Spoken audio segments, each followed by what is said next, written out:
Part 6. The Photo and the Final Call.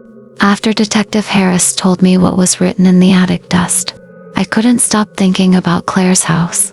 Every answer seemed to create 10 more questions. Who had been living above her? How had they entered? How had they disappeared? And most importantly, what had Claire seen that night? A week later, I returned to her house to collect the rest of her belongings. The police had already finished processing the scene. The yellow tape was gone. The front door stood unlocked. Yet the moment I stepped inside, a feeling of dread settled over me. The house felt wrong. Not abandoned, not empty. Watched. I moved from room to room, gathering photographs, books, and a few personal items. Everything looked normal, until I reached Claire's bedroom, the room where she died. I tried not to look at the bed, tried not to imagine her final moments. Instead, I opened the nightstand drawer beside it. Inside were random receipts, old batteries, and a small stack of papers. Beneath them sat a single Polaroid photograph. I picked it up and immediately froze. The picture showed Claire asleep in her bed, exactly where she had died. The photograph had clearly been taken from inside the room, only a few feet away from her. She looked completely unaware, completely vulnerable. My hands started shaking. I turned the photo over. 4 words were written on the back, in black ink. She finally noticed me. A cold wave of terror washed over me. I immediately took the photograph to Detective Harris. The police tested everything. Fingerprints, DNA, handwriting, nothing. No matches, no suspects, no answers. Weeks turned into months. The investigation slowly died. The media lost interest. The case went cold. Eventually, everyone stopped talking about Claire. Everyone except me. I listened to her voicemail almost every night, trying to hear something new, trying to find the clue everyone else had missed. But the recording never changed again. At least, not until October 14th, exactly 1 year after her death. I was asleep when my phone suddenly rang.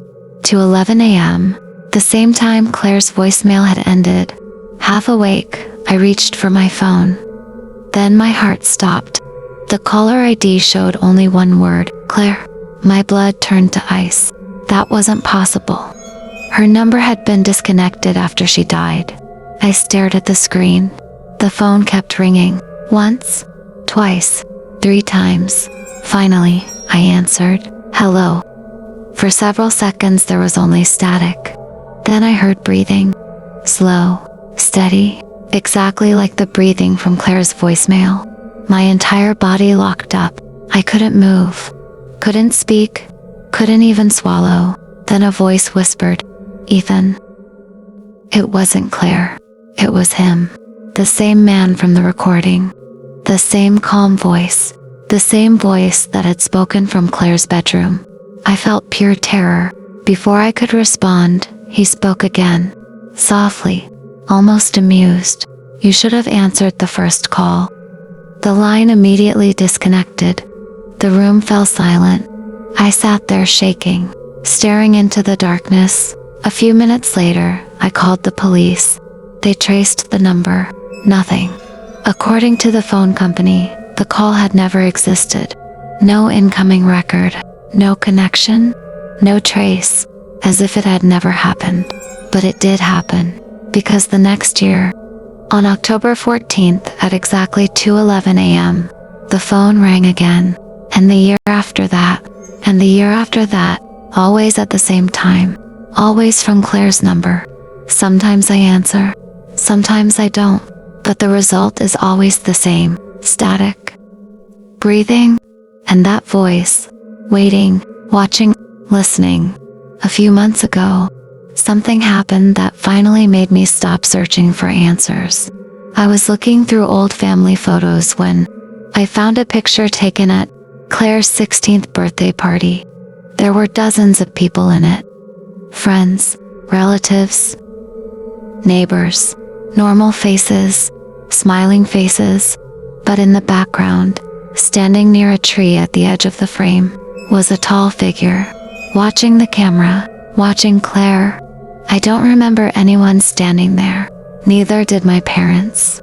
The figure's face was blurred, almost hidden by shadow, yet one detail was perfectly clear. Its eyes. They were looking directly at Claire. I checked other photographs and found the same figure again. At graduation, at family gatherings, at a county fair, always far away, always watching. Years before Claire died, years before she ever moved into that house, that's when I finally understood something. Whatever had been in the attic hadn't chosen that house. It had chosen Claire, and maybe it always had. Tonight is October 14th. The clock beside me reads to 10 a.m. In less than a minute, my phone will ring again. It always does. The screen is already lighting up. The call is coming, and for the first time, I'm going to answer. If you're hearing this recording, then you'll know I never called back.